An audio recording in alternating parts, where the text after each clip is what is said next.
Hello, my name is Lisa, life coach and founder of Harmonious Hearts Coaching. I believe every life has a spark of the universe within them, and that each spark has a unique role and purpose. My hope is to brighten that spark for those of you who feel you have lost it. I believe in you. Please allow me to help you believe in yourself again. This video is about 3 key concepts for measurable results to develop your self-esteem. For those of you who came from my short video, go ahead and skip this recap now to the next section.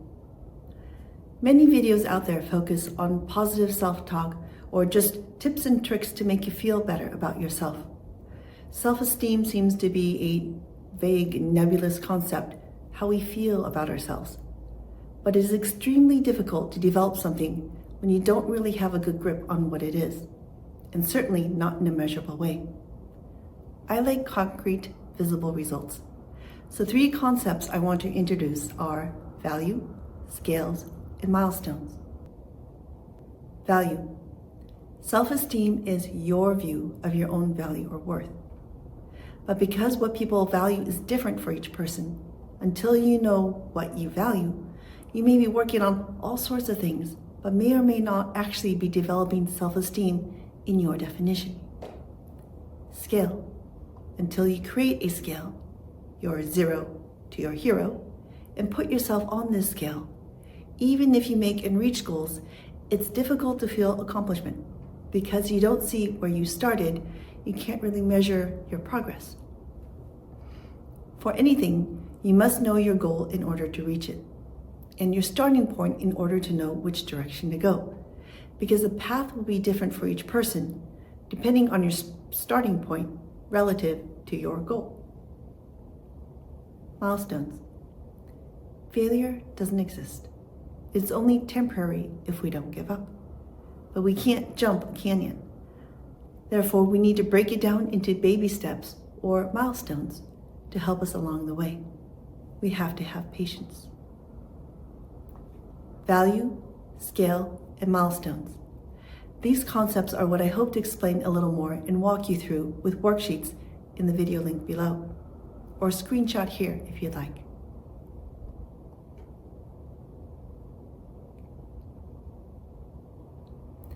Concept 1, the value.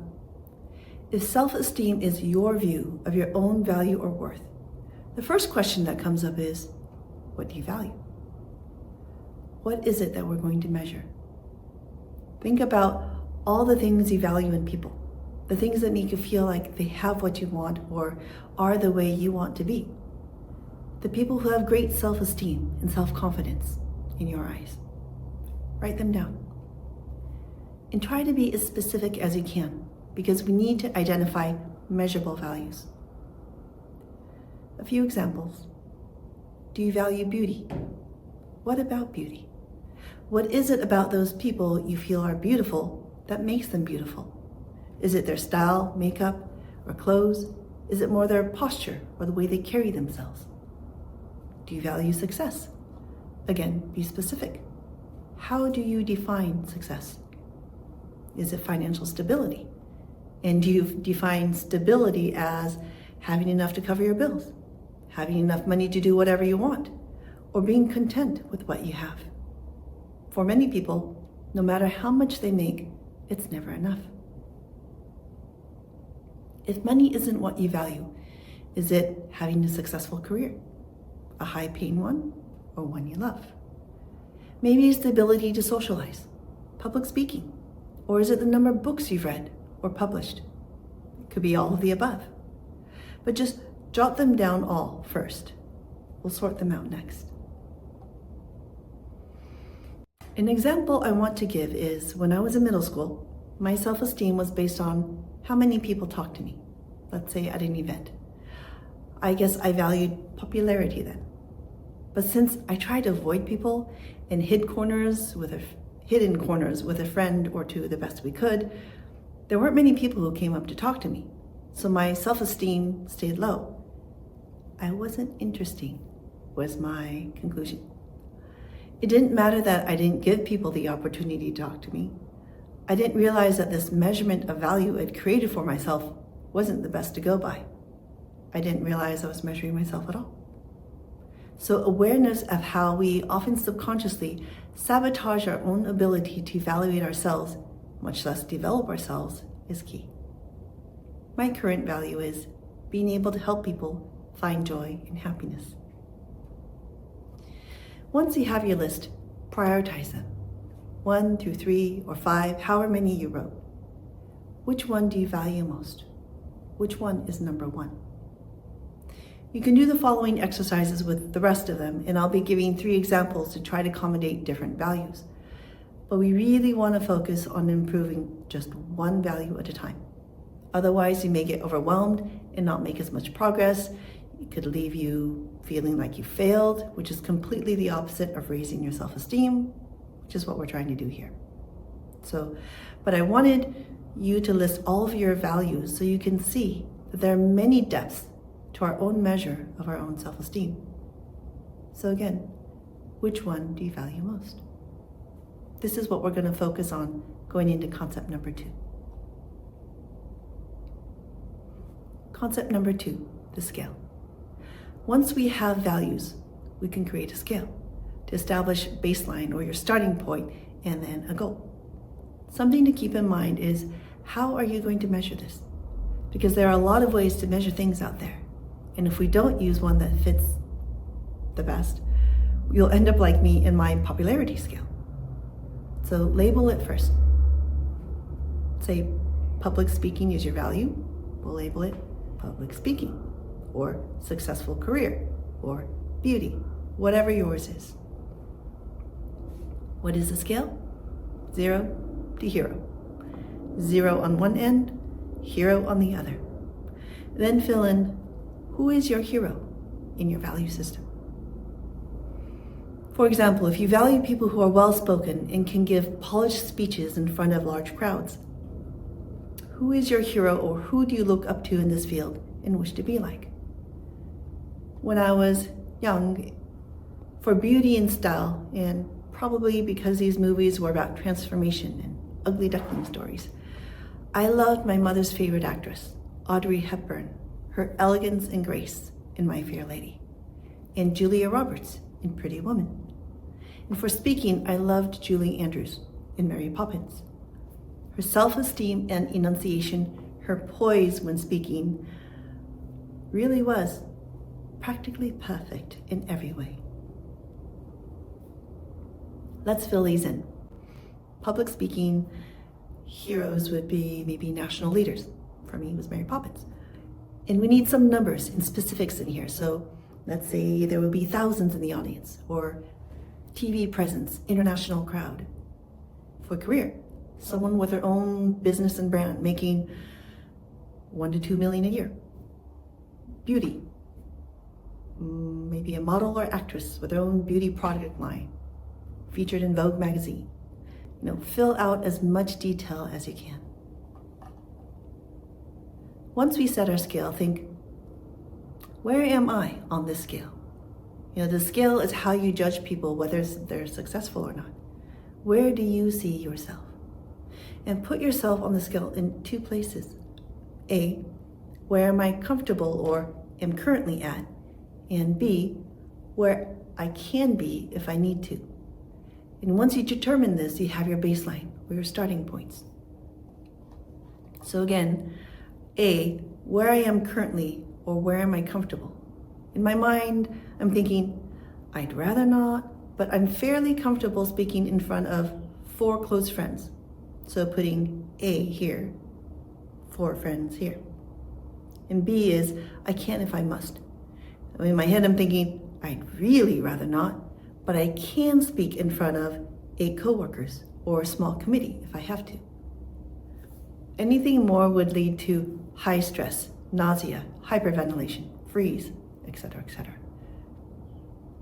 I got so nervous playing the Japanese koto with my mother for a church service once that my mind didn't go blank because I was still thinking and my hands were moving through sheer muscle memory, but the music sheet in front of me went completely blank.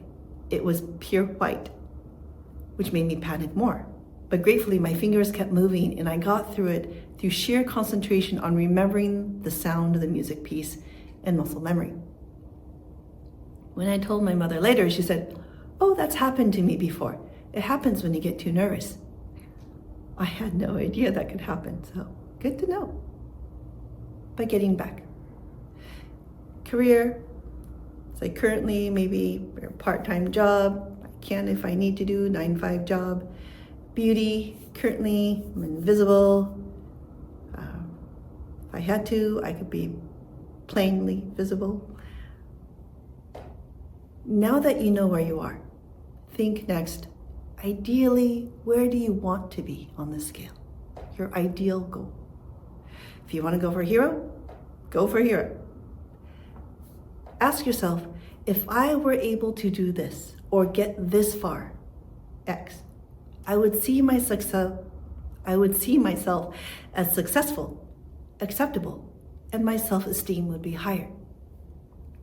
So for public speaking, let's say if I were able to get through a TED Talk show on stage, I'd consider myself a decent public speaker. For the career example, let's say around here, own my own small business. And let's put in a dollar amount of, I don't know, $150K a year. For beauty example, something like if I can be chic or elegant and graceful and have people notice me when I walk in, maybe get a few compliments, I'd feel pretty good about myself. Fill in your ideal goal. And now we've got our scale and set our main goal. We're done with section 2.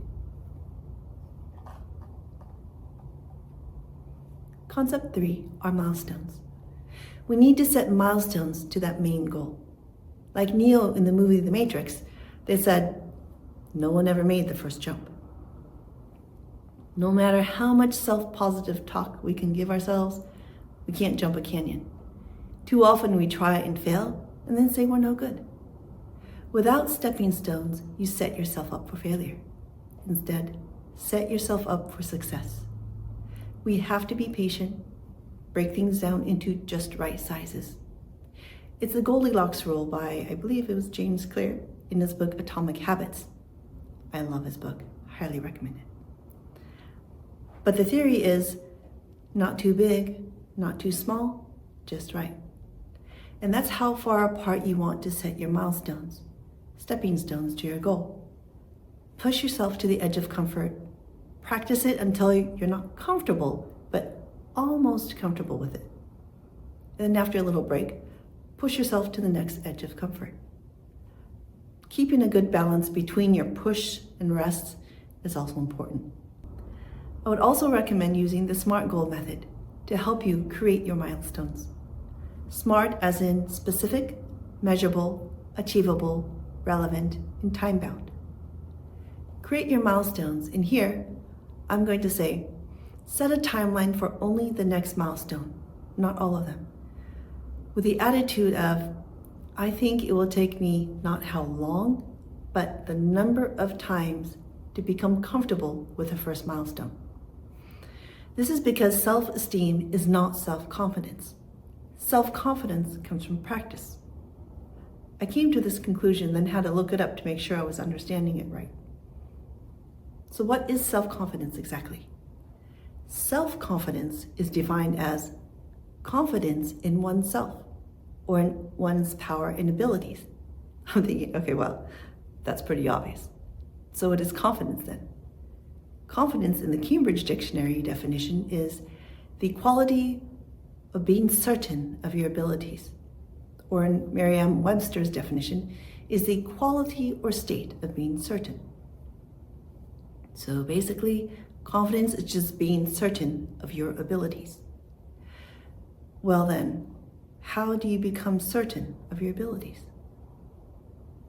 By practice. Practicing that ability. So my definition of confidence is familiarity or being comfortable with whatever it is that you are doing. Therefore, confidence is a result, a product of practice, which is something we all can do. And this makes sense to me because when you've done something often or long enough, it comes naturally. No awkwardness, no hesitation or nervousness. It looks efficient and effortless because it has become muscle or brain memory in automatic. And you failed and messed up enough times to know how to fix it, so you keep right on going, even if you do. An example is, when I joined my high school speech team, there was no way I could compete in impromptu speaking, where you had to pick a topic and only had 5 minutes to come up with a 3-minute presentation. I chose poetry because even though I'm an introvert and absolutely scared to death to speak in front of people, I got to choose my own poems at the beginning of the year and practice them 100 times, as many times as I wanted. So through practice, I had gained just enough confidence or comfort level reading them to be able to recite them in front of judges. Self-esteem is not self-confidence. Confidence is just being familiar or comfortable with a particular subject, task, skill, or knowledge. This is why you can still have low self-esteem or view of yourself while still being confident in specific skills, knowledge, or various subjects. I feel clarifying this within ourselves will help us develop both in their own ways. Back to setting milestones. Set the number of times to practice instead of a date. An example here is, if we want to increase our courage to be able to approach new people to talk to, if we just set a length of time for a deadline, let's say 1 month, if we don't practice what we're trying to develop, that month may come and go and we will see ourselves as failures because nothing has changed. My courage to approach new people to talk is still at a 1. Instead, set the number of times we need to practice the development. Let's say I think it will take me at least 30 times before I can get over that initial fear of approaching people. My feet literally won't move. But we can employ strategies like the 20 seconds of courage that Emily Jameson mentions in her TED Talk about confidence, and build reminders like that into our practice. My practice could be walk up to a person, smile, say hi, give them a compliment, say have a great day, and walk away. So it would look like this. Hi, just wanted to say,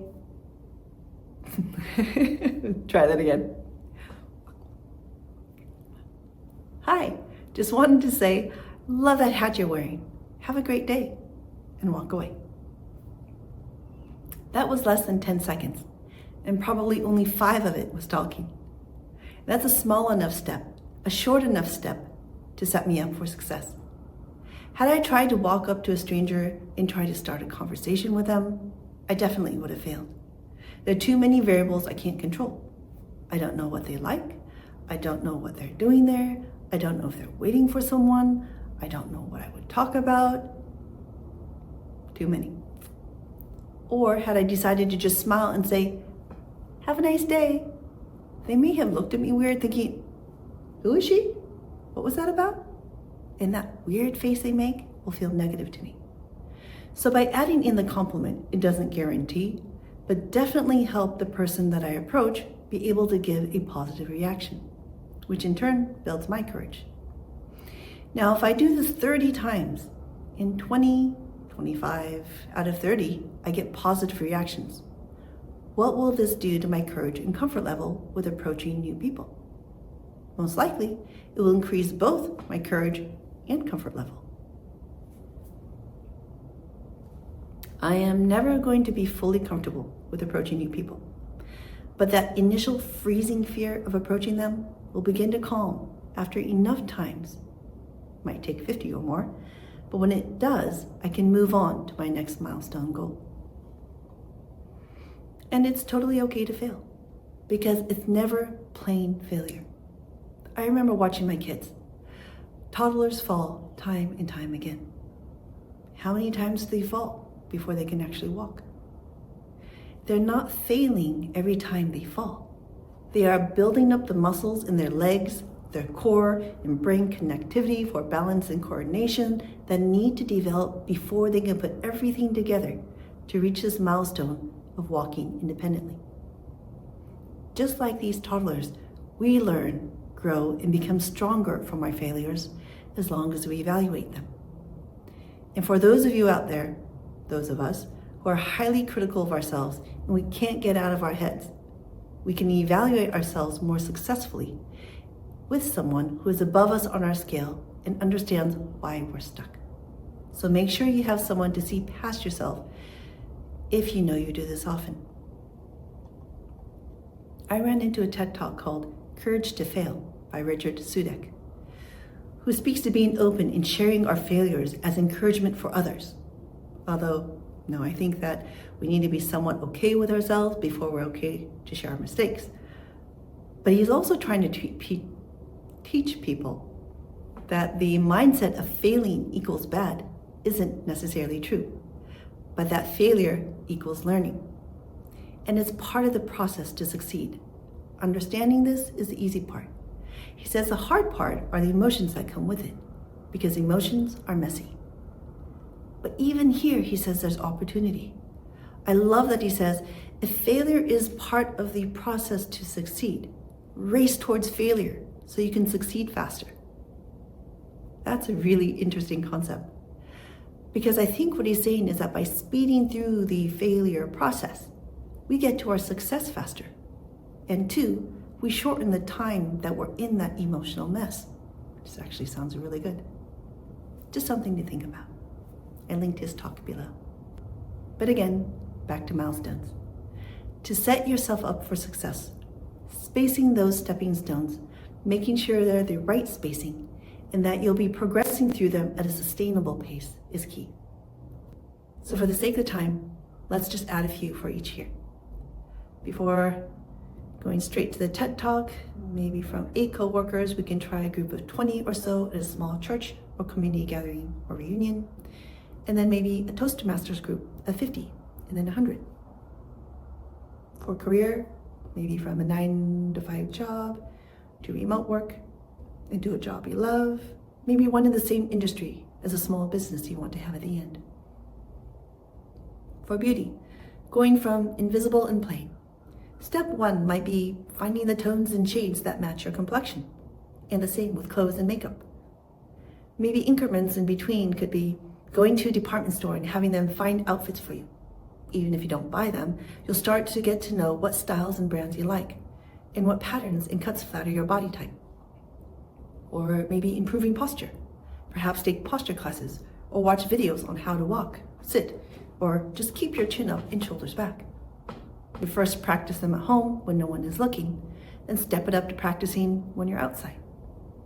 It took me a while to be comfortable with chin up, shoulders back, outside. It felt awkward. But for me, it wasn't for beauty, it was more for safety. Because I walked every day to high school, which was almost exactly a mile away. My mother told me I had to walk with purpose and keep my head up so I wouldn't be seen as an easy target. But 4 years of that daily practice made it become a part of me.